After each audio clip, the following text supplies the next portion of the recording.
paranormal avec notre invité qui s'appelle Nicolas, qui est là. Merci Nicolas d'être venu sur le plateau. Merci à vous, bonjour tout le monde. On est très heureux de vous avoir, même Laura, qui est morte de peur. Bonjour monsieur, bonjour monsieur. Bon, on va mettre les pieds dans le plat tout de suite. On a parlé de paranormal et vous êtes ce qu'on appelle un chasseur de fantômes. Ça a l'air improbable quand on le dit et pourtant, c'est vrai. C'est le surnom qu'on me donne, c'est le surnom qu'on a l'habitude de me donner. Je suis pas là pour chasser, je suis une personne curieuse. On ne sait pas si le paranormal ça existe, on ne sait pas si le paranormal ça n'existe pas. Quelqu'un qui croit dur comme fer aux entités, aux fantômes, verra des fantômes et des entités partout. Une personne qui n'y croit pas trouvera toujours une solution rationnelle.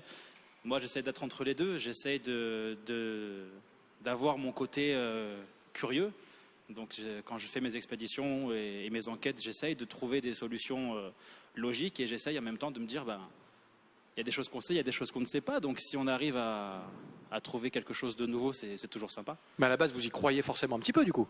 Moi j'y crois. Moi je pense qu'on n'explique pas tout et qu'il y a des choses qui passent à l'as par rapport à la science. D'ailleurs, le mot science, ça vient du latin scientia, qui veut dire connaissance. Donc ça veut dire que pour savoir quelque chose, il faut la connaître. Pour comprendre une chose, il faut la connaître. Donc il y a des choses qu'on sait, il y a des choses qu'on ne sait pas. Et ma curiosité est toujours plus élevée que mon niveau de rationalité.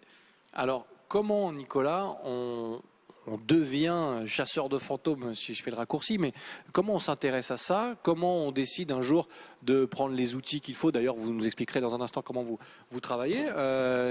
C'est quoi? C'est un truc de gamin qui fait qu'un jour, on devient un peu plus grand et on se dit, je vais approfondir ça. Comment ça s'est passé? Moi, ça m'a toujours intéressé. Comme je disais tout à l'heure à nos amis ici présents, moi, c'est quelque chose qui m'a toujours plu.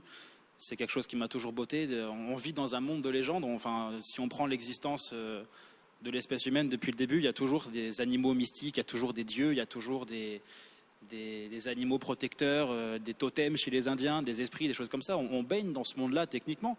Et moi, c'est quelque chose qui m'a toujours plu depuis petit. Donc voilà, maintenant j'en suis là et j'en suis content et j'essaye tous les jours de faire un pas en avant. T'es rassurée, Laura? Qu'est-ce qui t'arrive? Non mais j'ai rien, j'ai l'écoute. Moi je détecte quelque chose derrière moi. Ah, apparemment, oui, il a détecté quelque chose, mais ça va bien se passer. Mika, elle est très. Non, mais est-ce que c'est normal d'avoir ce genre de réaction? On voit Laura, honnêtement, elle a les larmes aux yeux. Ah non, moi je peux pas. Je suis désolée, franchement. Non, oui, non, mais rien. Non, mais j'étais en train de regarder les visuels que vous avez donnés avec. C'était horrible. Là, il y avait 2 trucs par terre avec écrit repose en paix. Mais t'as un problème à gérer, toi. C'est surtout que t'as un problème à gérer. Mais moi, j'ai vraiment peur. Dans tous les cimetières, ça existe. Oui, repose en paix, on le voit souvent au cimetière. Oui. Ouais, mais c'est pas dans un truc abandonné avec des tags. Tu te souviens Scooby-Doo? Ouh, Samy, j'ai peur. Oui, c'est vrai. Ouais, c'est un peu ça. Comment vous travaillez? Comment ça se passe sur le terrain? Parce que là, on vous voit en immersion un petit peu, caméra au point. Il y a des outils. Il y a des. Comment ça se passe? On a envie de savoir un petit peu. Je vais répondre à la première question. On a tous une sensibilité qui est propre à nous-mêmes. Il y a des gens, c'est un peu horrible ce que je vais dire, mais il y a des gens qui vont à Auschwitz et quand ils rentrent dans les camps, il y a des gens qui disent mais je ressens la douleur, je ressens la tristesse, les émotions. Donc voilà, déjà on sait qu'on rentre dans un lieu qui est pourri, excusez-moi du terme, qui est chargé en tout cas. Voilà, mais donc il y a des gens qui ont cette sensibilité-là. Il y a des gens qui en ont plus, des gens qui en ont moins. Je pense qu'il y a des gens, et ça c'est uniquement moi ce que je pense. Il y a des gens qui sont capables de ressentir des choses plus que d'autres personnes. Et moi, comment je travaille? De 2 manières différentes. Quand il y a des gens qui m'appellent en me demandant de venir chez eux, et aussi quand j'ai envie de trouver un peu des endroits pour faire de l'urbex. Par exemple, dans les images qu'on voit ici, je suis dans un sanatorium, le sanatorium de Grasse, vers Toranque, et voilà, j'essaie de trouver des lieux où déjà que je peux explorer. On a la chance d'avoir des lieux qui sont très très beaux. Et ces lieux qui sont magnifiques en journée deviennent un cauchemardesque la nuit. Moi, dans le sanatorium, au bout d'un moment, j'ai dit allez, c'est bon, je sors, j'en peux plus, j'ai l'impression que... Alors, qu'est-ce que vous avez vu? Qu'est-ce que vous avez constaté? Le sanatorium, moi, j'y suis allé parce que j'aime beaucoup explorer les lieux abandonnés. On a cette sensation d'être seul, qu'il n'y a plus personne qui existe. Donc déjà, cette sensation de solitude et puis de marcher dans un lieu où on se dit mais ça a été un lieu qui a été habité, où il y a eu des patients, où il y a eu des infirmiers, où il y a eu des docteurs. Dans le sanatorium, il y a même encore une pièce où on a les notes et les radios des gens qui ont passé les radios, on a les notes des docteurs. Et voilà, on a vraiment l'impression que le temps s'est stoppé à ce moment-là. Il a été fermé dans les années 80 quand on a réussi à trouver un vaccin à la maladie. Et voilà, vous rentrez dans ce lieu-là et vous avez l'impression que plus personne n'existe. Donc cette sensation-là est vachement bien. Et le soir, en me disant, voilà, peut-être qu'il y a une personne ou plusieurs qui sont décédés dans ce sanatorium. Et je pars du principe qu'on ne sait pas ce que c'est qu'un fantôme. On n'a pas de preuve qu'un fantôme, c'est l'âme d'une personne, mais même si c'est l'hypothèse la plus en valeur, et voilà, s'il y a quelque chose qui est resté là ou quelqu'un qui est resté là, et peut-être qu'il a un message à faire passer, peut-être qu'il a... Et alors voilà. Et alors, vous avez constaté quelque chose? Dans le sanatorium, non. Pourtant, l'atmosphère est très pesante. Même si j'ai eu des choses, on va dire, bizarres, j'ai mon détecteur K2 qui à la base est un appareil de chantier. Quand vous l'allumez, s'il y a une fréquence électromagnétique qui ressent, il va s'allumer. Il va émettre une lumière, il va émettre un son. Donc normalement, de base, il ne doit pas s'allumer, il ne doit pas émettre de son. Et à un moment donné, je pose une question, je dis, est-ce que vous êtes plusieurs dans le sanatorium? Et là, il s'allume et il émet un son. Et sur une base sur une base chargée, parce que j'ai toutes mes LED qui se sont allumées et il a émis le bruit le plus fort. Et le bruit qu'il émet et les lumières qui s'allument quand c'est à ça, c'est quand il y a mon téléphone à côté qui sonne. J'ai fait des tests, on peut faire le test, moi ça ne me dérange pas. Et quand je pose cette question, est-ce que vous êtes plusieurs dans le sanatorium, là, il s'affole. Et d'un coup, il s'arrête. Alors que je suis dans un lieu qui n'avait pas les moyens technologiques qu'on avait maintenant. En plus, je l'ai posé sur les vieux radiateurs qui chauffent quand c'est les résistances qui font chauffer l'eau. Donc il n'y a aucune raison qu'il s'allume à ce moment-là. Pourquoi il s'est allumé, j'en sais rien. Mais je ne dis pas que c'est un phénomène paranormal. Je ne dis pas qu'il y a une entité ou quelque chose qui est venu me répondre à ma question. Et je dis juste qu'il s'est allumé au moment où j'ai posé ma question. Le Saint Graal, c'est l'Écosse? Il n'y a pas de Saint Graal. Non, mais je veux dire, les manoirs hantés. Ouais, c'est sûr. J'aimerais bien habiter à côté d'un manoir hanté. J'ai pas cette chance-là, mais il y a plein d'endroits où j'aimerais aller. J'aimerais aller à Auschwitz. J'aimerais aller sur une île qui est vers Venise. Je me rappelle plus là. J'ai plus le nom en tête de cette île-là. Après, effectivement, pardon. Torcello? Peut-être, ouais. Si, et due rigatoni. Per la due. Pardon. Si j'ai le nom qui me rappelle, je vous le dirai. Mais voilà, effectivement, il y a plein d'endroits où j'aimerais aller. Mais le Saint Graal, peut-être que je le trouverai à un endroit où je ne le trouverai pas. Fred, ça me fait penser, il y a 2 ans, ils ont restauré le Saint-Sépulcre à l'Anastasie, c'est-à-dire le lieu où le Christ a reposé. Et on a fait appel à des gens qui ne croient pas en Dieu pour faire les travaux en tant qu'archéologues, etc., etc. Et ils ont posé plein de sismographes, d'électromagnétrucmuche. Au moment où ils ont enlevé la pierre du tombeau, tout s'est éteint. Voilà. C'est de l'ordre. Mais c'est comme quand c'est de l'ordre du scientifiquement pas explicable. C'est comme justement, ils avaient découvert une momie, je me rappelle plus exactement du nom. Mais toutes les personnes qui ont découvert cette momie, qui sont rentrées en contact avec cette momie, sont mortes. Ça t'arrivera un jour aussi. Hein. Oh merde. Sont mortes dans des accidents. Oui, voilà, c'est mieux. Est-ce qu'il y a des phénomènes que vous avez constatés, des choses où forcément on se dit là, il y a un vrai souci. Là, est-ce qu'il y a des bonnes ondes, des mauvaises ondes? Est-ce que ça existe? Comment ça se passe? C'est pas parce qu'il va m'arriver quelque chose dans une de mes enquêtes que je vais lier ça forcément à un phénomène paranormal. Moi, mon but premier, c'est d'essayer d'être le plus sérieux possible et de trouver une solution quand les gens m'appellent parce qu'il se passe des phénomènes chez eux.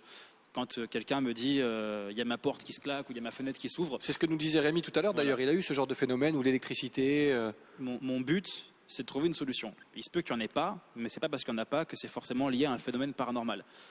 Une vieille maison, forcément, il y a du bruit, surtout si elle est faite en bois. Le bois travaille, il y a des bruits, il y a des portes qui s'ouvrent, des portes qui se ferment. Mais voilà, moi, ma toute première enquête qui s'est passée à Cagnes-sur-Mer, j'ai eu des yeux.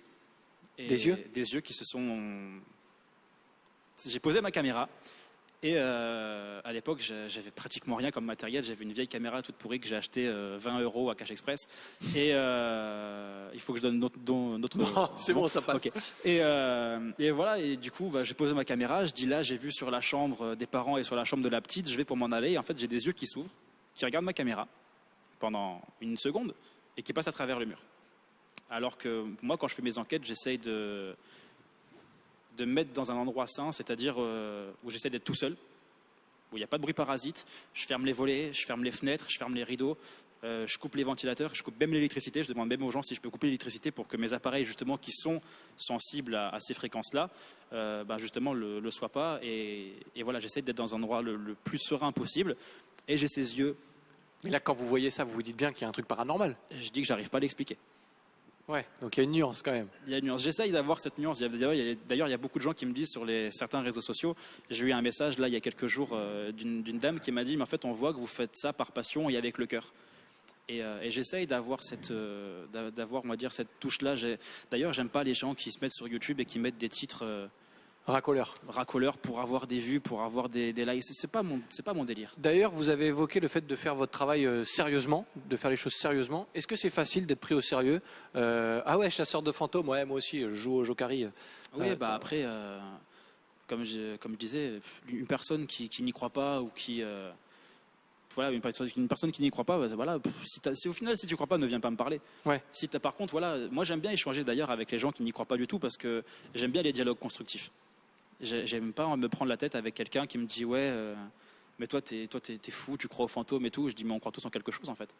Ouais, c'est sûr. Vous recherchez la présence d'ectoplasme ou de fantômes ou d'éléments troublants, et après vous avez une fonction à la demande de la personne qui vous sollicite. Alors moi, pour pouvoir faire entre guillemets, je sais pas comment on dit, désinsectiser, dératiser, Dératiser, désenvoûter, défantomiser. Il doit y avoir un terme d'ailleurs. Hein. Il y a un terme. Exorciser.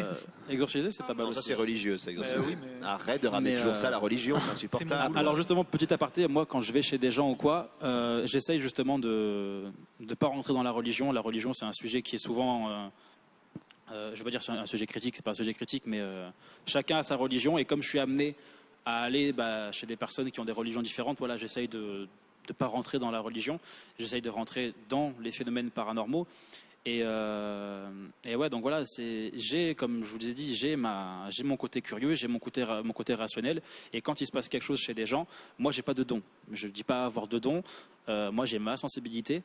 Et très souvent, les gens, quand ils m'appellent pour venir, quand je viens chez eux, à la base, ils veulent juste être rassurés. Moi, quand j'ai montré justement ces yeux-là à la personne qui m'a appelé, il m'a dit merci, je sais que je suis pas fou maintenant. Vous avez filmé ces yeux ? Je les ai en vidéo, ouais. On peut les voir ? J'ai sur mon téléphone, si vous voulez. Ah, oui, ouais, j'aimerais bien voir les yeux, moi. Bah oui, s'il y a les yeux sur le téléphone, le temps, si tu peux, on peut Ouais, les j'ai chercher là. ou pas? On va essayer de le faire rapidement avec Ilan, il nous reste 2 minutes. Laura, ça va? Je prends des nouvelles, hein.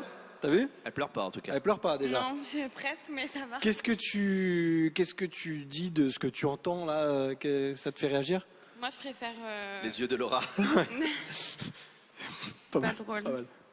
Non, je préfère pas savoir ce genre de choses. Moi, je Parce préfère que je les ai là, laisser, si vous voulez. hein. Non, non. Bah, Non, Ilan, non. Ilan, on peut le faire, Ilan? Je regarde Ilan, c'est bon? Eh ben, on va essayer avec Ilan qui va venir juste derrière votre épaule, Allez, ça va. tranquillement, il n'y a rien à faire. Je tiens à préciser que c'est ma toute première enquête, c'est ma caméra toute pourrie, j'avais pas de trépied à l'époque, D'accord. j'avais rien du tout. T'inquiète pas, on Mais sera tolérant. mais On ne les va voit pas bien. juger, on est là pour regarder les C'est yeux. bon, je peux lancer? On va Attends, me faire attends, signe. deux Est-ce qu'il secondes, est-ce qu'il peut lancer ou pas? Oui, Attends. vas-y, Ilan, vas-y, rentre dans le champ, c'est pas grave. Attends, là, on est à la ouais. maison. Attends, il nous reste 30 secondes.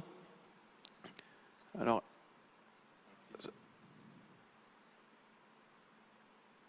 donc là, c'est le fameux mur. Dans la pièce de gauche. À gauche ? Voilà. Ah oui, d'accord.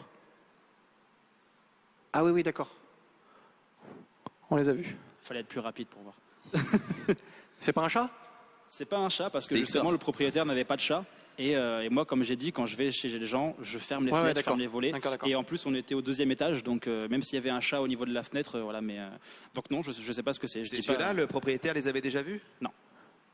Alors quand il dit je ne suis pas fou, c'est qu'il Parce était Parce qu'il qu'en sentait fait, qu'il y avait une présence, peut-être. Il m'a appelé parce que sa fille, en fait, discutait avec une dame, apparemment. Et un soir dans la nuit, il a entendu une voix de femme dans la chambre de sa petite. Et quand il est rentré, qu'il a dit à sa fille, mais à qui tu parles? La fille a dit, à la dame.